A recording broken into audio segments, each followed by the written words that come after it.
Hey guys, welcome in, and today let's talk about stream audio. More specifically, let's talk about Elgato's new Wave XLR, great device by the way. And even more specifically than that, let's talk about how I get it to work with my existing Go XLR setup, wireless headphones included. Let's get into it.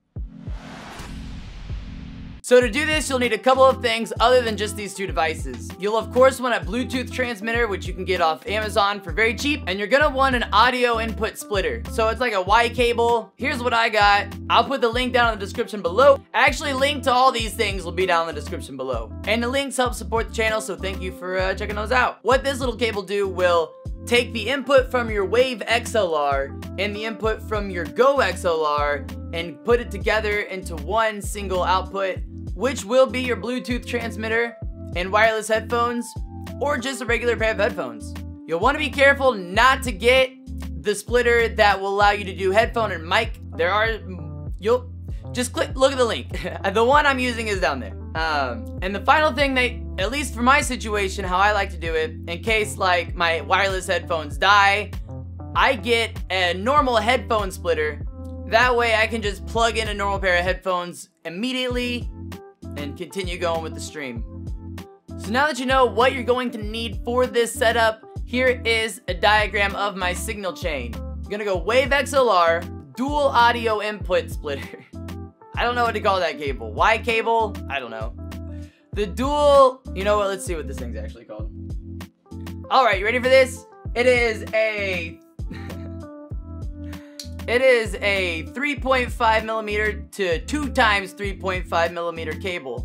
You'll want 2 male ends and 1 female end. If you know what that means, good for you. If you don't, link. Like I said, there are cables that look pretty much the same, and what they're used for is to add microphone capability to headphones that don't have them, so don't get that. Alright, so we're gonna go Wave XLR, the splitter cable I just told you about. That's also gonna go into the front of the Go XLR for the headphone jack input. Then you're gonna take the other splitter cable, the one for 2 pairs of headphones, and plug that into the open slot in the previous adapter. Out of the dual headphone adapter, you can put a normal aux cable that will lead into your Bluetooth transmitter, and then from there you should be set up. Now we're gonna talk about software. Elgato makes this really easy for you. From the get-go, right when you're doing the WaveLink setup, which you can get from their website, I'll have the link down below, you will have the option to feed out to the Go XLR channels, which is great. The most efficient way to do it would be to run it to your Go XLR headphone output. This means that any Wave XLR audio that you have going on, you're also gonna hear it through your Go XLR input. It can be adjusted with the fader on your Go XLR if the wave is too loud in your ear, and you can just continue this process for setting up all of your audio channels. From there, you can continue setting up devices on the Wave XLR program that exceed the 4 channel maximum that the Go XLR allows you to have, which is a huge benefit to this setup. You can do music, web browser, system, chat. All of these can be controlled on their own, as well as your headphones individually, your mic levels, all with either a knob or some faders. Now to actually run the programs, like I just mentioned, into these channels, what you're gonna wanna do is go to your window app sound settings, or I don't know, system sound settings, I forget what it's called. How I find it though, is in the bottom left Windows search bar, I type in app sound, APP sound. The sound mixer options should then be available to you. Once in there, any program that you have open, so you have to have the programs open to do this, will be listed, and you can choose the input channel and the output channel for any of those programs, browsers, apps, whatever. You then simply go into your OBS settings, then your audio, and you'll have, you know, I think it's like close to 10 different audio channels listed there in OBS.